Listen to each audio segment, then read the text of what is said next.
창세기 7장은 하나님 말씀하신 대로 이 땅에 홍수가 시작되는 내용을 담고 있었습니다. 그리고 창세기 8장은 홍수로 인해서 이 세상에 창일하게 된 물을 하나님 아버지께서 감하시는 내용을 우리에게 일러주고 있습니다.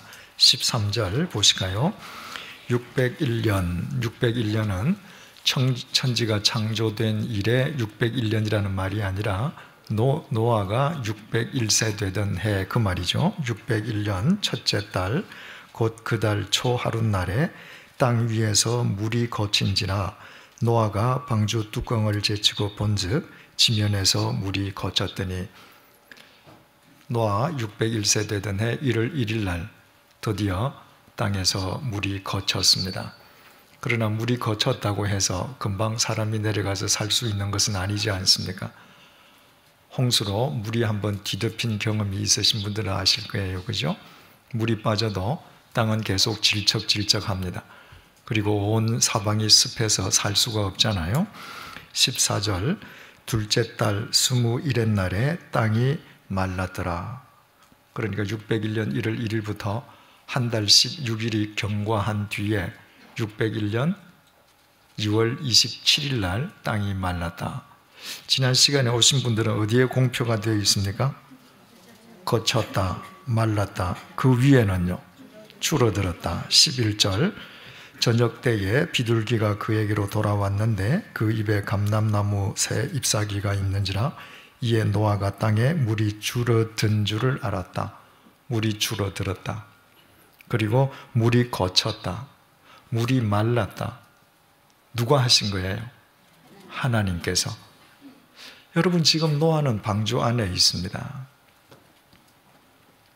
노아는 이 물이 감해지는 데에 그 어떤 행동도 할 수도 없었고 하지도 못했습니다. 그건 노아가 할 수 있는 일이 아니에요. 노아의 소관이 아닙니다.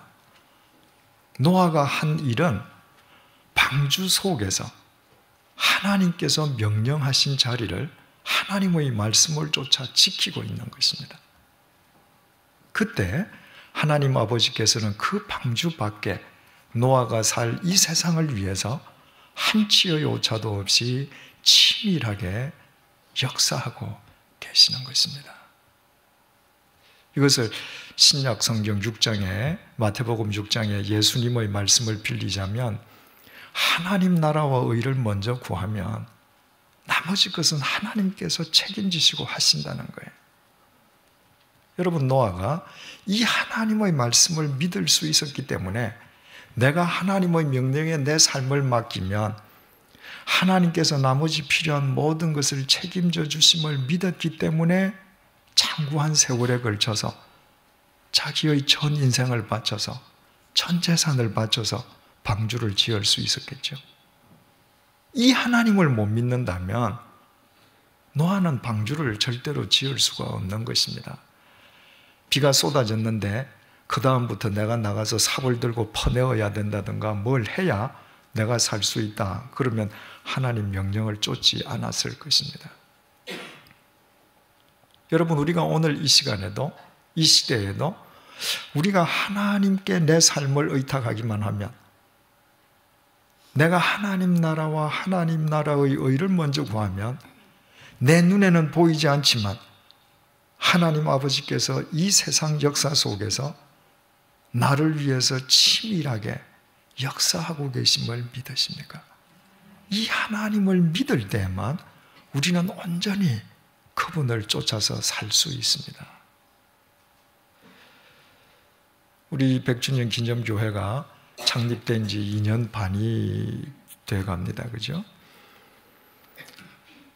저는 협의회 어르신네들의 말씀을 받고 그저 순종했을 뿐이에요. 이 양화진 동산에서 제가 해야 할 일을 2년 반 동안 했을 뿐입니다. 하나님의 명령을 쫓아서. 그런데 하나님 아버지께서 전 서울 전역에서 필요한 모든 분들을 이리로 보내주셨습니다. 그래서 지금 여러분들 여기 앉아 계시잖아요. 그래서 지난 2년 반 동안 이 양화진을 한국 성지로 지킬 수 있도록 또 지켜가도록 하나님께서 만드셨습니다. 여러분, 우리가 언제 나가서 저 광화문 내거리에 100주년 기념교회라고 포스터 붙인 적이 있습니까? 어디에 나가서 100주년 기념교회라고 스피커 대어놓고 홍보한 적이 있습니까? 없지 않습니까? 그런데도 이 홍보관을 지을 때, 교육관을 지을 때 필요한 전문가들을 하나님께서 이 교회 교인으로 불러주시고 그분들의 헌신 속에서 양화진의 지도가 바뀌어지게 하셨습니다.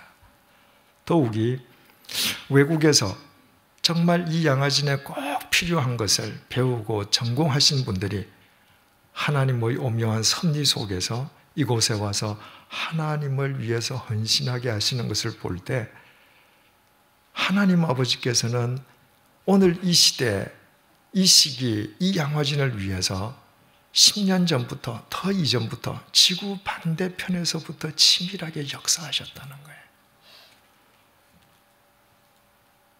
이번 주일 예배 시간을 통해서 좀 더 구체적으로 말씀드릴게요. 여하튼 우리 하나님은 그런 분이세요.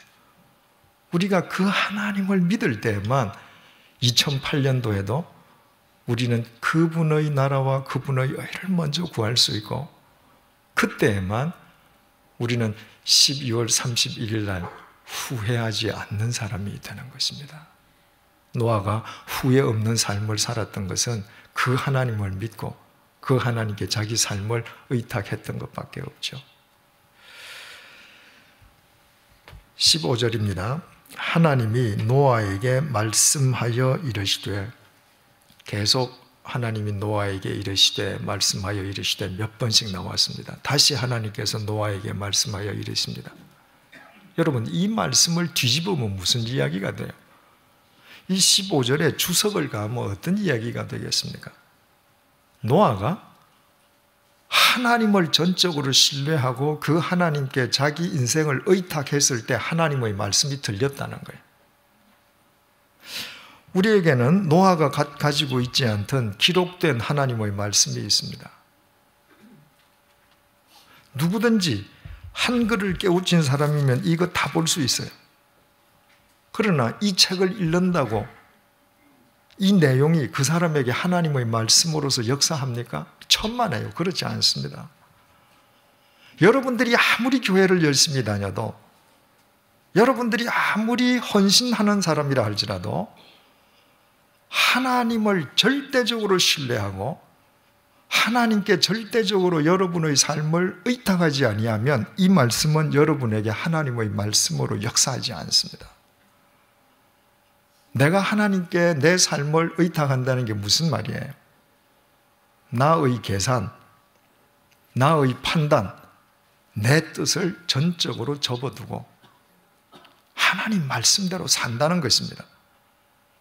그 사람에게만 창세기 1장 1절부터 요한계시록 22장 마지막 절 말씀까지가 레마로 살아 역사하는 거예요.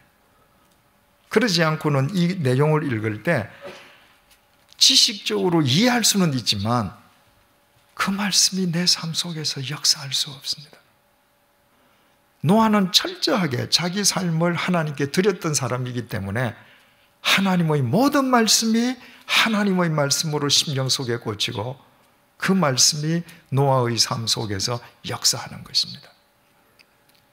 내가 하나님께 내 삶을 의탁하고 전적으로 하나님의 말씀을 신뢰하기 시작하면 이 성경 속에 기록된 문자를 통한 하나님의 말씀뿐만 아니라 행간과 행간 사이의 빈 공간을 통해서도 하나님의 함축된 말씀을 들을 수 있습니다. 그뿐만이 아니에요. 이 성경책뿐만 아니라 밤하늘에 빛나는 별을 통해서도, 피어나는 꽃을 통해서도, 새들의 울음소리를 통해서도, 내 뺨을 스쳐 지나가는 바람 소리를 통해서도 하나님의 소리, 음성을 들을 수 있습니다. 왜 그래요? 천하 만물이 하나님의 말씀으로 지어졌기 때문이거든요. 그래서 예수님께서 들을 귀가 있는 자는 들으라고 하는 것이 육체의 귀를 가리키는 것이 아니라고 하지 않았습니까? 하나님을 신뢰하는 심령의 귀, 그 귀를 가진 자에게는 매일 밤 TV를 통해서 보는 뉴스도 하나님의 메시지고, 소설책을 읽어도 그 속에서도 나를 향한 하나님의 음성이 들어있다고 말이에요. 시편 19편 1절 4절을 제가 읽어드릴게요. 하늘이 하늘의 영광을 선포하고 궁창이 그의 손으로 하신 일을 나타내는도다. 하늘이 하나님의 영광을 선포한다는 거예요. 들으려고 하는 자에게는 하늘만 봐도 하나님의 영광의 소리가 들린다는 것입니다. 날은 날에게 말하고 밤은 밤에게 지식을 전하니 언어도 없고 말씀도 없으며 들리는 소리도 없으나 그의 소리가 온 땅에 통하고 그 말씀이 세상 끝까지 이르도다. 날이 가고 밤이 옵니다. 밤이 지나고 또 날이 와요. 그 날과 밤 속에 인간이 내는 소리와 같은 음성은 없습니다. 우리가 하는 대화와 같은 말의 내용은 들리지 아니해요. 하지만 하나님의 소리는 온 땅에 통한다는 거예요.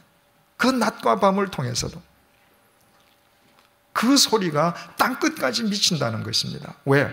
밤이 오면 땅끝까지 밤이 가잖아요. 날이 오면 땅끝까지 날이 가지 않습니까? 여러분, 우리 올 1년 동안 하나님의 말씀을 읽을 때 이 모든 말씀이 우리의 마음 속에 하나님의 말씀으로 내려 꽂힐 수 있는 심령의 귀를 가지십시다. 세상 어디를 나가도 하나님의 소리를 듣는 말씀의 사람들이 되십시다.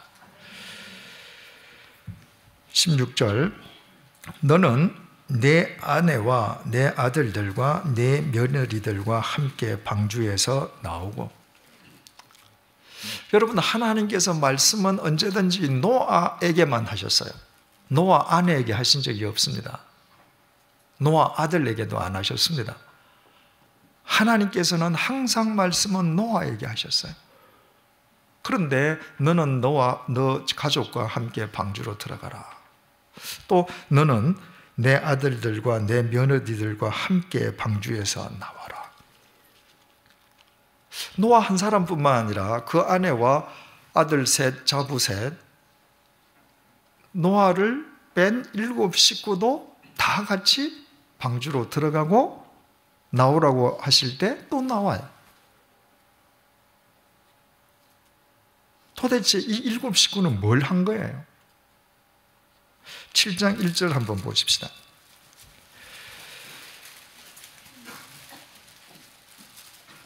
여호와께서 노아에게 이르시되, 노아에게 말씀하셨죠, 그죠? 너와 네 온 집은 방주로 들어가라. 이 세대에서 네가 내 앞에 의로움을 내가 보았음이니라. 하나님께서는 노아 한 사람의 의를 보셨습니다. 그런데 그 한 사람만이 아니라 노아의 집을 구원해 주셨습니다.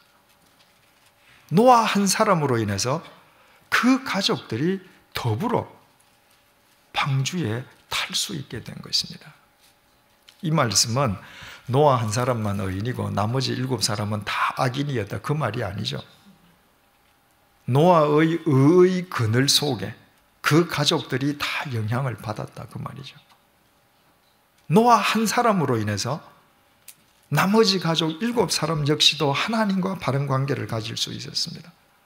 그래서 하나님께서는 노아에게 말씀하실 때마다 노아 한 사람의 이야기가 아니라 그 8 식구를 포함해서 언제든지 얘기하셨습니다. 여러분, 언제든지 역사는 한 사람부터 시작합니다. 하나님의 역사가 집단적으로 시작된 적이 없습니다. 첫 번째 아담 한 사람의 불순종으로 말미암아서 모든 인류가 죄인이 되었고, 두 번째 아담인 예수님 한 분의 순종으로 말미암아 모든 사람이 구원을 얻게 됩니다.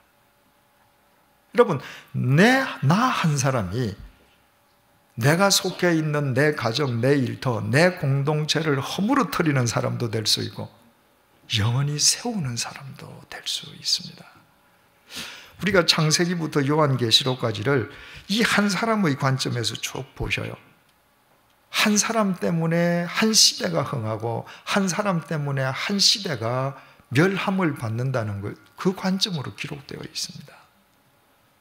그리고 그 한 사람의 중요성을 가장 두드러지게 대비해서 보여주는 성경책이 사무엘서지 않습니까? 사무엘서 제일 벽두부터 누가 나오지요? 엘리 제사장이 나와요.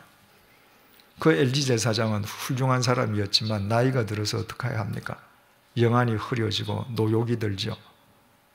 그래서 자식들이 하나님을 모독하는데도 하나님의 법 위에 서지 않습니다. 하나님의 법을 외면하지요. 사사로이 왜곡시키는 겁니다. 그 결과가 어떻게 됐어요? 블레셋과의 전쟁에서 하나님의 법궤는 빼앗겼죠. 아들 홈니와 비느하스는 같은 날 그 전쟁에서 목숨을 잃었죠. 그 비보를 듣고 엘리 제사장 자신은 뒤로 넘어져서 목이 부러져서 죽었죠. 그 소식을 들은 며느리가 아이를 낳다가 충격으로 죽었습니다. 사무엘서가 밝히는 이야기가 뭐예요? 엘리 아버지 한 사람이 잘못 서서 그 가족을 패간망신시켰다는 거예요. 그 가족만 그렇게 패간망신했습니까? 아니잖아요. 그 엘리 제사장 때문에 그 한 시대에 이스라엘이라는 신앙 공동체가 휘청거렸단 말이죠. 그와 대비되어서 나오는 사람이 누굽니까? 한나라는 여자와 그 아들 사무엘입니다. 하나님을 경외하던 한 여인으로부터 사무엘이라는 아들 선지자가 나오고 그 한 사람에 의해서 뒤 흔들리던 이스라엘의 신앙 공동체의 정체성이 회복된다는 거예요. 그래서 서두부터 그 두 사람을 대비해서 보여줍니다. 그 다음에 대비해서 보여주는 사람이 누구죠? 이스라엘 초대왕 사울 왕이에요. 처음에 왕으로 뽑혔을 때 얼마나 겸손했습니까? 나는 못한다고 사양할 정도지 않습니까? 그런데 권력의 맛을 보고 사람이 변했죠. 그죠? 하나님의 법을 쫓지 않았습니다. 자기가 하나님이 된 거죠. 그래서 사무엘상이 어떻게 끝납니까? 블레셋과 전쟁하는데 사울 왕의 세 아들이 그날 그 현장에서 다 죽고 그의 전 군대가 전멸하고 사울 왕 역시 자살해서 죽었습니다. 그걸로 끝나지 않았습니다. 블레셋 군들이 죽은 사람 시체를 다니면서 전리품을 챙기다 보니까 왕과 왕자가 있거든요. 목을 베고 그 시체를 가져가서 블레셋 성벽에 못 박지 않습니까? 거기도 똑같아요. 사울이라고 하는 한 사람 아버지가 잘못하니 집안이 패간망신하고 사울이라는 왕 한 사람이 잘못하니 그 전 군대가 멸망당하고 이스라엘이 풍전등화의 위기를 맞는다는 거예요. 그 사울과 대비되는 사람이 누구죠? 다윗 왕입니다. 사울과 달리 하나님을 순종하는 한 사람이 설 때 그의 후손들에 의해서 유다 왕국이 명맥을 이어가게 되고 그 가계를 통해서 하나님의 역사가 일어날 뿐만 아니라 그 족보를 통해서 예수 그리스도께서 이 땅에 오셨다는 것입니다. 여러분, 우리가 지금까지 어떤 한 사람이었든지 상관없습니다. 그러나 지금부터가 중요합니다. 지금부터가 나 한 사람으로 인해서 내 아내, 내 남편, 내 가족, 내 공동체가 하나님 앞에서 바로 서는 공동체가 될 수 있어야지 나 한 사람 때문에 허물어진다. 우리가 어떻게 하나님 앞에 바로 설 수 있겠습니까? 노아는 그 한 사람으로 인해서 그 가정뿐만 아니라 인류의 역사를 새롭게 세우는 하나님의 도구가 된 사람이죠. 17절 너와 함께한 모든 혈육 있는 생물 곧 새와 가축과 땅에 기는 모든 것을 다 이끌어내라. 이것들이 땅에서 생육하고 땅에서 번성하리라 하시매 노아가 그 아들들과 그의 아내와 그 며느리들과 함께 나왔다. 이 날짜가 언제인지 우리 살펴봤죠? 언제라고요? 14절 둘째 달 21의 날에 땅이 말랐더라. 바로 그 날이에요. 그러니까 노아 601년 2월 27일 들어간 날이 언제였던가요? 노아 600년 2월 10일. 그래서 방주 속에 얼마나 있었다고요? 1년 17일 동안. 그러니까 많은 사람들이 오해하듯이 40일 동안 있은 것이 아니라고 그랬습니다. 방주에 들어가서 7일 동안 비가 오지 않았고 홍수가 있었던 날이 40일이고 쏟아진 물이 땅에 창일했던 날이 150일이고 그 뒤에 점점 감해져서 노아가 나올 때까지 들어가서 총 1년 17일이 소요되었다는 겁니다. 그래서 지난 시간에 우리가 1년 17일 동안 살았을 방주 속의 노아의 삶을 우리가 한번 들여다보았습니다. 그 방주는 우리가 모두 오해하고 있듯이 절대로 지상 낙원 파라다이스가 아니었다고 했죠. 매일 똑같은 사람 보는 고역, 매일 똑같은 음식을 먹고 살아야 되는 고역, 매일 새와 짐승의 울음소리를 들어야 되는 고역, 매일 그 짐승과 새들한테 먹이를 날라 주어야 되는 고역, 그것들이 모두 쌓는 오물의 역겨움, 그것을 치워야 되는 중노동의 고역. 절대로 노아의 방주는 환상의 요트가 아니었습니다. 그것은 혼란과 혼돈의 소용돌이였습니다. 웬만한 사람이면 전부 정말 정신 이상자가 될 수밖에 없는 고역의 감방과도 같은데, 그런데도 노아 8식구 중에 한 사람도 정신 이상자가 되어서 나온 사람은 없다고 그랬죠. 우리가 그 원인을 방주의 구조에서 찾아봤습니다. 방주에는 천정, 정점으로부터 한 규빗까지 창이 있었는데 그 창이 방주에 있는 유일한 창이라고 했습니다. 도어는 들어가는 문은 옆에 있었는데 문을 열고 노아 식구가 들어간 다음에 하나님이 걸어 닫았단 말이죠. 이건 하나님이 허락하시지 않으면, 열어주시지 않으면 못 열어요. 방주는 세상을 볼 수 있는 창문이 없었습니다. 유일한 창문은 하나님을 볼 수 있도록 하늘로만 뚫려 있었다는 거예요.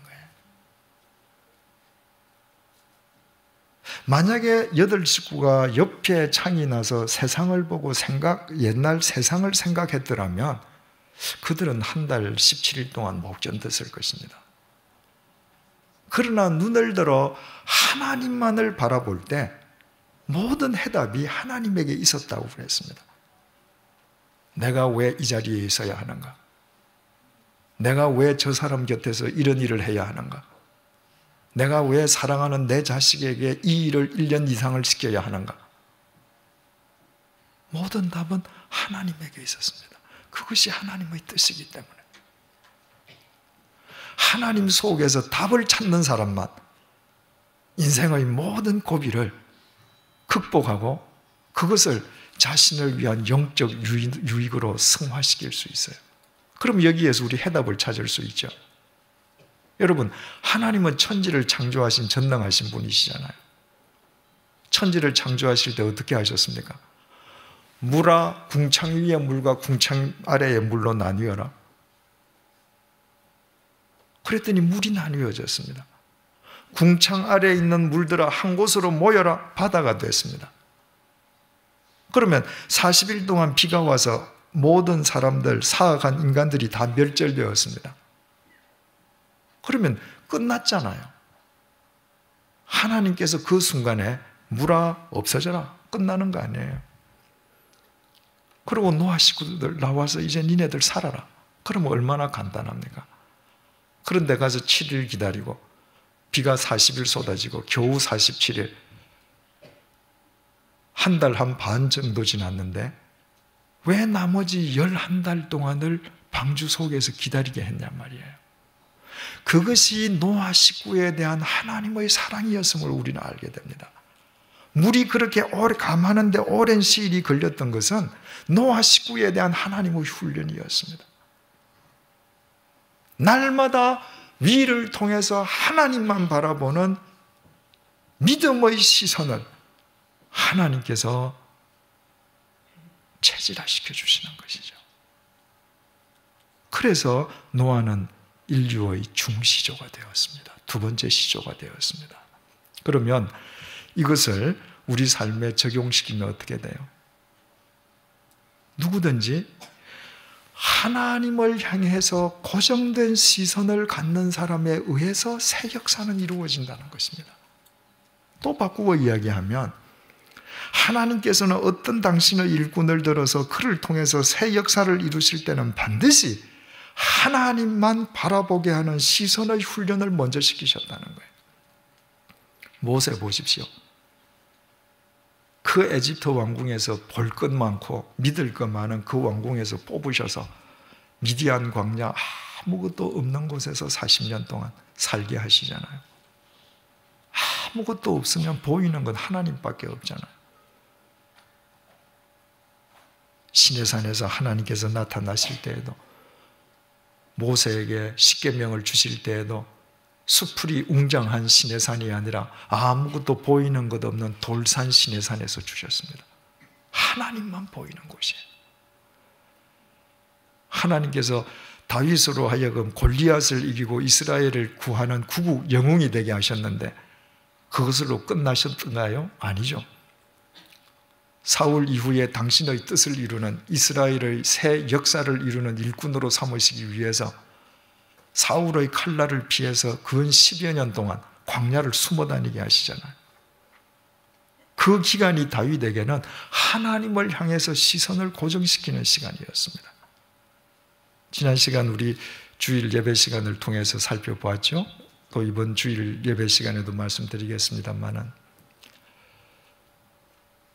다메섹에서 말씀을 전하고자 하는 사울을 하나님께서 허락하시지 않았습니다. 실패했죠. 아라비아 광야에 가서 3년 동안 훈련하죠. 예루살렘에 가서 또 실패했죠. 고향 다소로 내려가서 13년 있죠.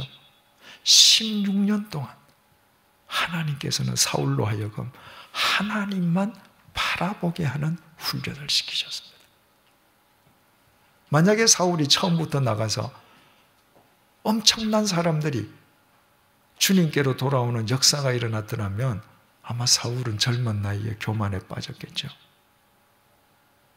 여러분, 성자 하나님이신 예수님께서 이 땅에 오셔서 공생애를 시작하시기 전에 광야에서 40일을 기도하시잖아요. 금식하시면서. 예수님마저도 아무것도 보이지 않는 유대 광야에서, 그 광야에 서면 하나님만 생각할 수밖에 없는 그 광야에서 40일 동안 하나님을 향한 고정된 시선을 가지시고 공생애를 시작하셨다면 하물며 우리야 두말할 나이가 어디 있겠습니까? 그래서 여러분, 우리가 이 세상을 살아가면서 내 뜻이 무산되는 것이 하나님의 은혜인 까닭이 여기에 있습니다. 내 뜻이 무산되면, 내가 실패를 한번 경험하면, 내가 좌절을 겪으면 하나님을 볼 수밖에 없는 것입니다. 나의 능력 없음을 고백하고 그분에 대한 나의 시선을 강화시키지 않을 수 없는 것입니다. 시편 119편 71절 72절 우리가 잘 아는 내용이죠. 고난당한 것이 내게 유익이라. 여러분, 우리는 가능하면 고난을 피하려고 합니다. 그런데 왜 고난당한 것이 내게 유익인가? 이로 말미암아 내가 주의 율례를 배우게 되었나이다. 주의 입의 법이 내게는 천천금은보다 좋으니이다. 고난을 당했기 때문에 하나님을 바라볼 수밖에 없었고, 하나님을 바라보니 하나님의 말씀을 쫓을 수밖에 없고, 하나님의 말씀을 쫓다 보니 하나님의 말씀만 나를 살리는 천금보다 더 귀한 생명임을 알게 된 것입니다. 18절 다시 보십니다. 노아가 그 아들들과 그의 아내와 그 며느리들과 함께 어떻게 해요? 나왔다. 하나님께서 방주로 들어가라 하셔서 들어갔는데 하나님께서 나와라 그럴 때 안 나가겠습니다 한 게 아니라 나왔단 말이에요. 여러분, 방주는 천년만년 살려고 들어가는 곳이 절대로 아닙니다. 방주는 나오기 위해서 들어가는 거예요. 방주는 그 자체로서 인간의 목적이 아닙니다. 인간의 목적은 하나님이요. 인간의 목표는 이 세상 속에서 하나님의 뜻을 이루는 것입니다. 그러므로 들어가라 하실 때 들어가지만 나오라고 하실 때 나오는 것이 하나님을 믿는 자의 헌신된 도리인 것입니다. 오늘날 교회를 가리켜서 세상의 방주라고 합니다. 사람을 구원해낸다는 의미에서 방주라는 거예요. 여러분, 우리 잊지 마십시다. 이 방주는 여기에서 천년만년 살기 위해서 있는 곳이 아닙니다. 들어왔다가 나가기 위해서 있는 것입니다. 여기에 와서 주일에 한 번씩 하나님의 말씀 듣고 하나님을 향한 고정된 시선으로 세상에 나가는 것입니다. 세상 속에 나가서 하나님의 말씀대로 사는 것입니다. 내 가게를, 내 가정을, 내 회사를, 내가 일하고 있는 일터를 하나님의 뜻대로 행하는 것입니다. 그때 세상이 바뀌잖아요. 2000년 기독교 역사를 보면 교회가 타락할 때는 사람들이 교회 속에만 머물러 있습니다. 여러분, 우리가 이 동산에만 머물러 있으면 우리는 망합니다, 영적으로. 우리 교회가 초기부터 남녀 선교회 이런 거 안 두기로 하지 않았습니까? 그래서 최소한도의 프로그램 이외에는 없습니다. 이유는 간단해요. 일주일 여러분의 시간을 따져서 여러분의 시간이 비례적으로 나누어 볼 때 예배당에 있는 시간이 더 많다. 그러면 여러분은 이 세상에서 그리스도인의 역할을 못하는 것입니다. 예배당에 있는 시간이 많은 사람, 교회에 있는 시간이 많은 사람은 교역자들과 교회 직원들이면 돼요.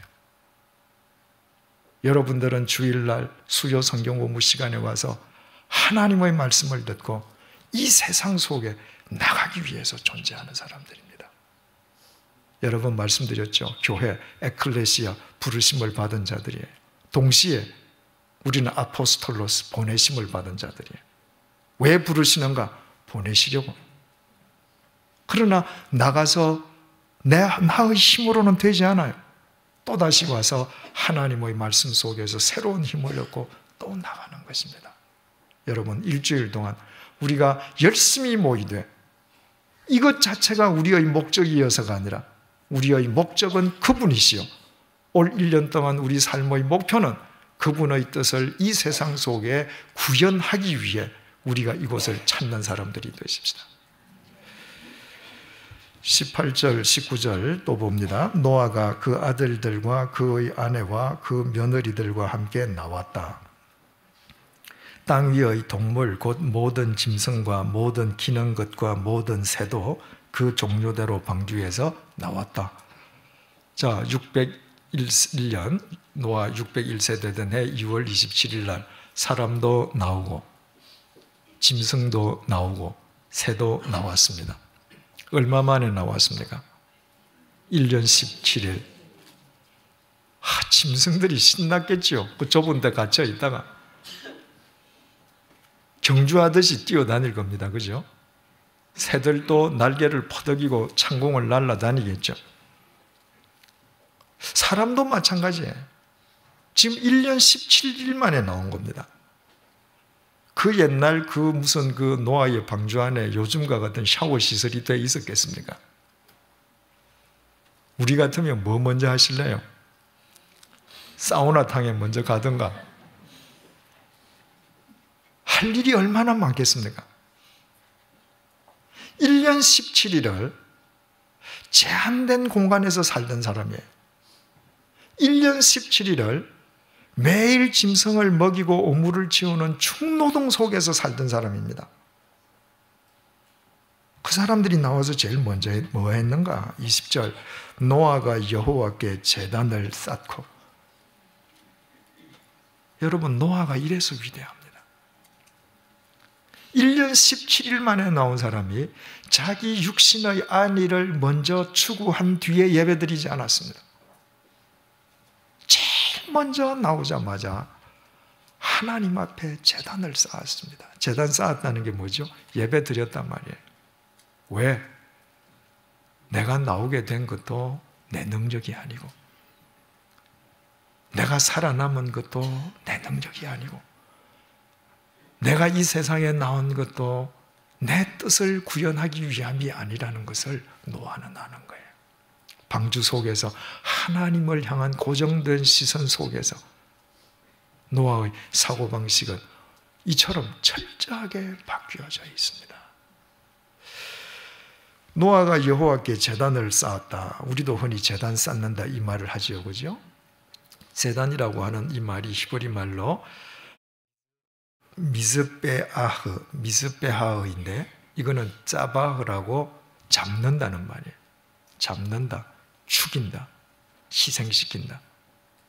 옛날에는 제단에 제물을 잡잖아요. 그런데 여러분, 제물을 잡는데 그게 짐승을 잡는 건가요?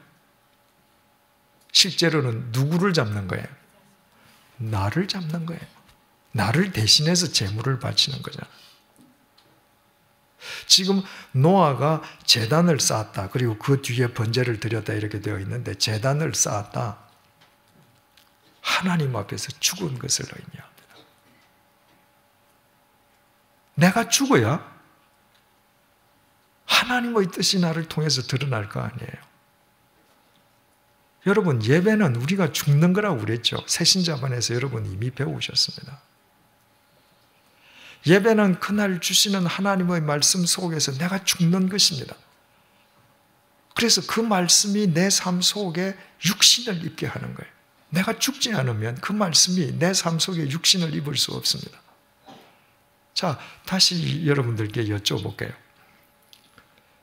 지난 12월 30일 주일 예배 드린 지 불과 사흘 지났습니다. 사흘 전 주일 예배 시간 본문이 어디죠? 예? 예레미야 29장 11절은 바로 어제 영시 예배고, 그래도 그거라도 외우고 계셔서 좋습니다. 사도행전 9장 19절 하반절에서 25절 말씀이잖아요. 여러분, 제가 이 본문을 여쭤보기 전에 여러분들이 생각해 보시지 않았다면 여러분들은 그 말씀만에 죽은 거 아닙니다. 그 말씀 앞에서 죽지 않았다면 지난 주일 예배는 때운 거예요. 그 예배가 여러분의 삶에 무슨 변화를 초래하겠습니까? 절대로 초래 못합니다. 사울이 그 적시로 가서 복음을 전파했습니다. 하나님이 칭찬해 주셔야죠. 그죠? 그런데 허락 안 하셨단 말이죠. 이유는 사울이 주님도 만났고 세례도 받았고 복음도 알았지만 아직 풋 그리스도인이에요. 그를 롱 익은 그리스도인으로 만들어주시기 위한 하나님의 은혜였다고 그랬습니다.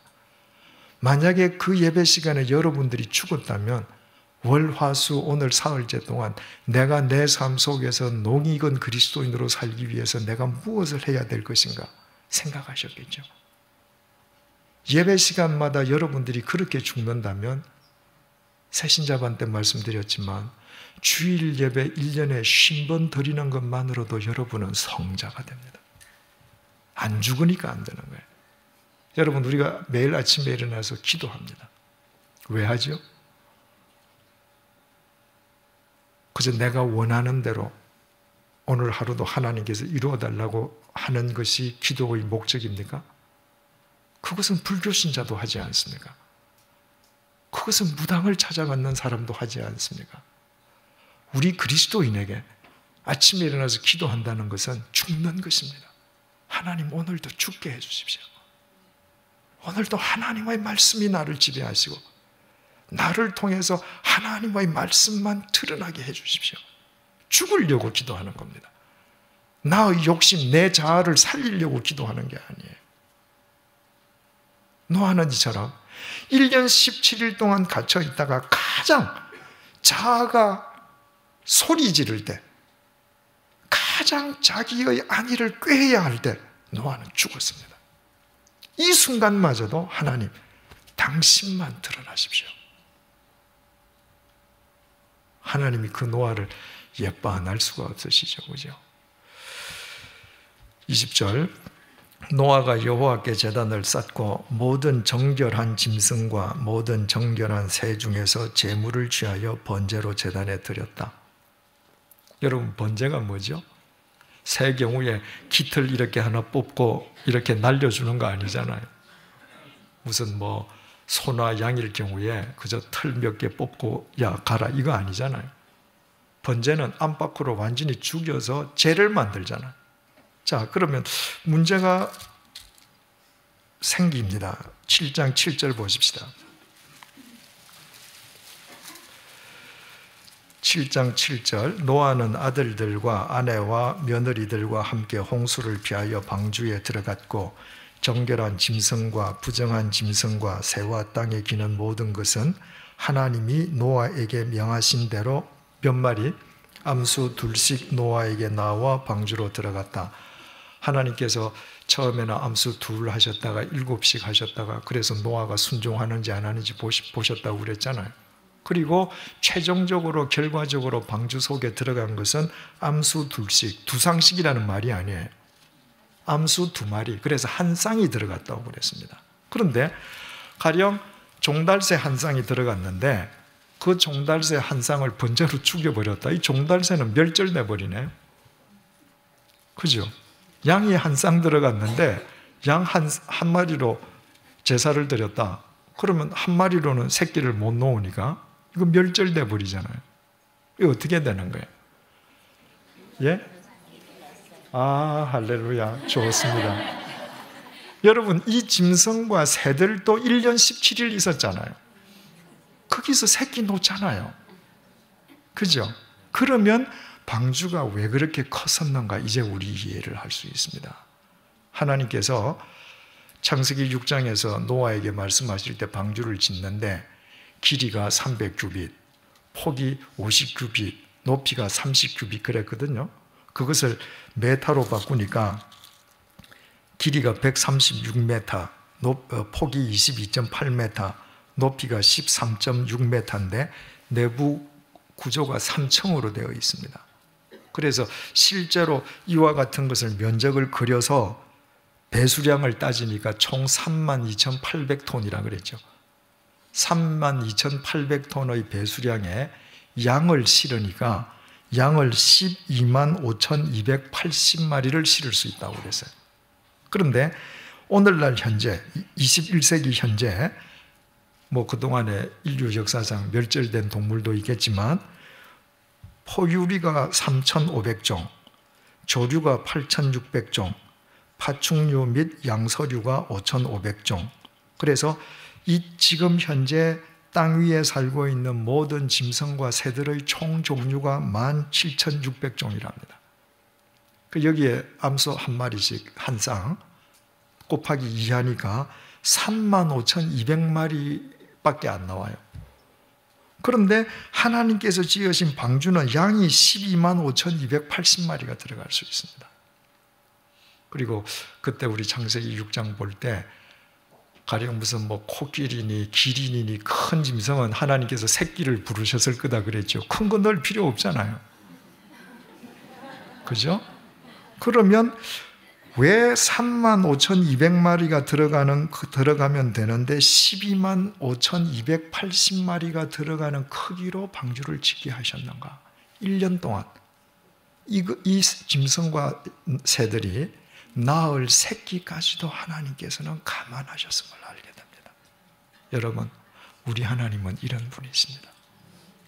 내가 생각할 수 없는 것까지, 내 생각이 미치지 못하는 것까지 오늘도 그분은 치밀하게 계산하시면서 나를 위해서 역사하시는 분이세요.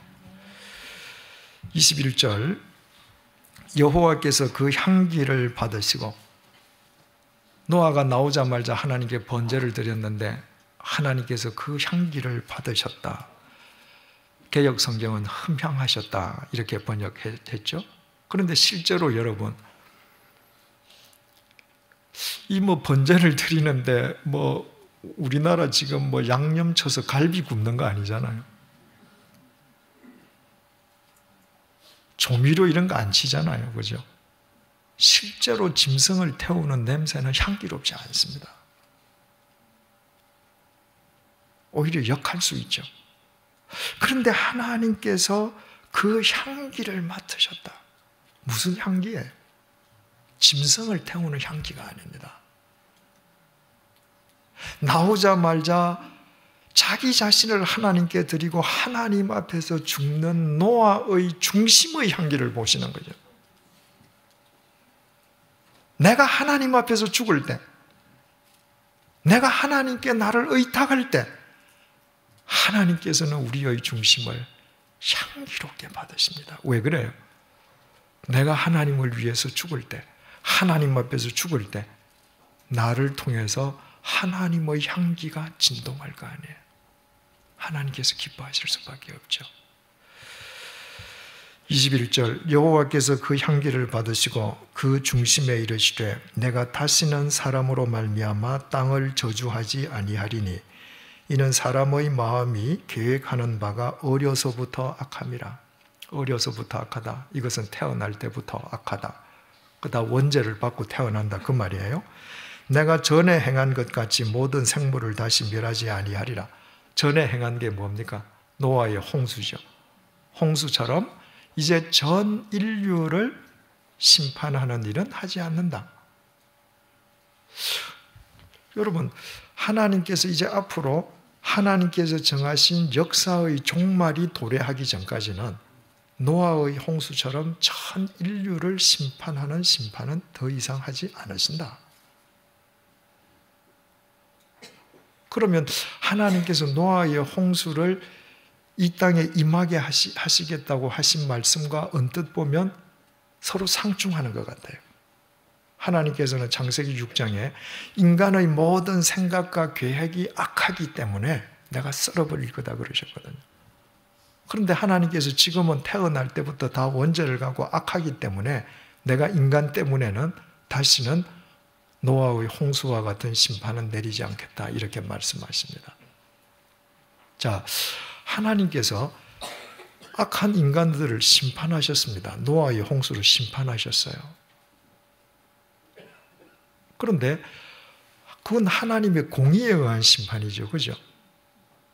그런데 그 중에서 노아 8식구는 구원을 받았습니다. 이 노아 8식구는 원죄가 없나요? 있습니다. 하나님께서 보실 때에 노아는 의인이라고 할 때 그 의인은 절대 의가 아니라 상대적 의라 그랬죠. 노아는 원죄도 없는 하나님과 같은 절대적 의인이라는 말이 아니라 악한 이 인간들의 비하니까 의롭다 이 말이에요. 그래도 하나님 앞에서는 죄인이거든요. 그 죄인을 하나님께서 구원해 주셨습니다. 그러니까 하나님의 공의와 하나님의 사랑이 한자리에서 동시에 이루어진 것이죠. 하나님의 공의와 사랑은 구별되지 않는다는 것을 노아 시대에도 분명히 보여주셨습니다. 그런데 그 노아 시대에는 하나님의 공의가 더 두드러져 보였습니다. 앞으로도 하나님은 공의와 사랑의 하나님이시지만 앞으로는 하나님의 사랑이 더 두드러져 보이게 해주신다는 겁니다. 그래서 이 이후부터 하나님께서는 노아 가족을 구원하시듯 모든 사람들을 더 구원해 주시고 예수 그리스도의 십자가 위에서 하나님의 공의와 하나님의 사랑이 통합되게 하심으로 우리 같은 죄인마저도 구원을 받을 수 있도록 은혜를 베풀어 주신 것입니다. 만약에 하나님 아버지께서 공의의 하나님과 사랑의 하나님이신데 노아 시대 때처럼 하나님의 공의가 더 두드러져 보이게 하시는 분으로 계속되셨다면 우리는 하나님의 구원의 은혜에서 분명히 제외되었겠죠. 하나님께서 더 큰 사랑을 베풀어 주심으로 인해서 우리가 오늘 이 자리에 있을 수 있게 된 것이죠. 22절, 그러므로 땅이 있을 동안, 이것은 흙으로 되어 있는 땅, 그 말이 아니라 세상이 있을 동안이라는 말이에요.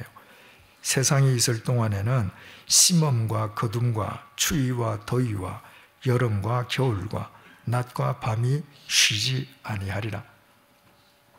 따라서 이 세상이 있는 동안에는, 바꾸어 말하면 인간의 역사가 계속되는 동안에는 심음과 거둠, 추위, 더위, 여름과 겨울, 낮과 밤이 중단되는 일이 없을 것이다. 여러분, 노아의 홍수가 있던 동안에는 심음과 거둠도 없었잖아요. 그 홍수가 있을 때에는 낮과 밤의 구별이 무의미했습니다.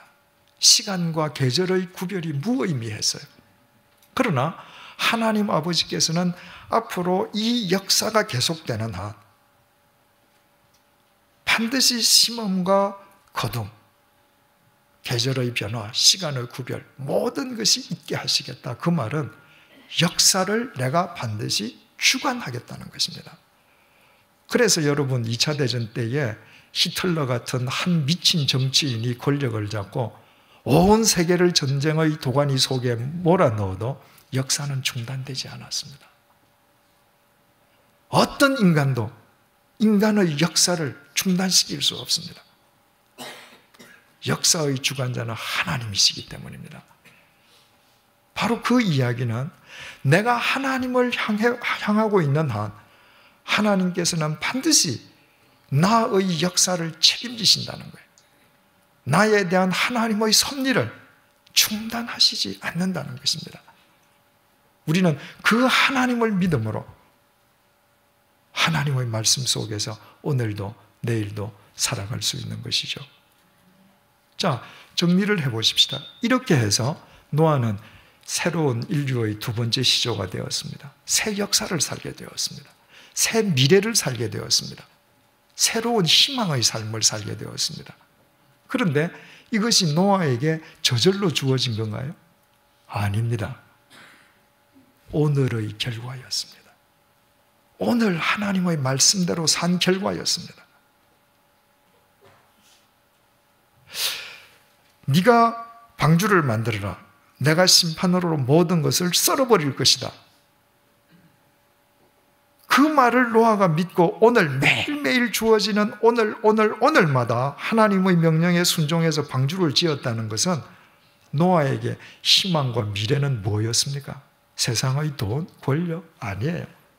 하나님이 노아의 미래예요. 하나님이 노아의 희망이에요. 그래서 매일매일 오늘 하나님에게 내 삶을 걸었습니다. 그 결과로 하나님께서 주시는 내일이, 새로운 미래가, 희망의 결실이 그에게 이루어지게 된 것입니다. 그래서 노아가 살아가는 그 해, 그 날, 그 시간들은 새 시간, 새 날, 새 해가 된 것입니다. 여러분, 올해 우리의 표어가 미래와 희망이지 않습니까? 노아처럼 하나님 그분을 우리의 미래와 희망으로 삼으십시다. 노아처럼 오늘 그분의 말씀에 우리의 삶을 던지십시다.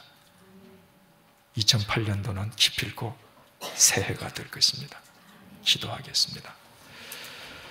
하나님, 노아 가족이 방주에서 나왔습니다. 새 역사가 시작되었습니다. 두 번째 인류의 시조가 되었습니다. 노아는 새 시간, 새 날들, 새 해를 누리게 되었습니다. 그러나 하나님, 그것은 우연히 된 일도 아니고 절로 되어진 일도 아니었습니다. 노아가 오직 하나님을 자신의 미래와 희망으로 삼고 매일매일 주어지는 오늘 하나님의 말씀대로 산 결과였습니다. 하나님, 2008년을 새롭게 주셔서 감사합니다. 2008년 새해 벽두 창세기 8장을 통하여 노아의 이 교훈을 우리의 심령 속에 새겨주시니 진심으로 감사합니다. 매일매일 오직 하나님만을 우리의 미래와 희망으로 삼도록 도와주옵소서. 하나님의 말씀에 우리의 삶을 의탁할 수 있도록 은총을 베풀어 주옵소서. 그리하여 우리의 2008년이 정령 새해가 되게 도와주시고 우리의 삶을 통하여 이 땅 위에 구원하시려는 하나님의 새 역사가 날마다 펼쳐져 가게 역사하여 주옵소서. 예수님의 이름으로 기도드립니다. 아멘. 우리 주 예수 그리스도의 은혜와 하나님의 사랑과 성령님의 교통하심이 오직 천지를 창조하신 하나님만 자신의 미래와 희망으로 삼기 소망하고 결단하는 주님의 사람들과 100주년 기념교회 위에 이제로부터 영원토록 함께해 주시기를 간절히 축원하옵나이다. 아멘.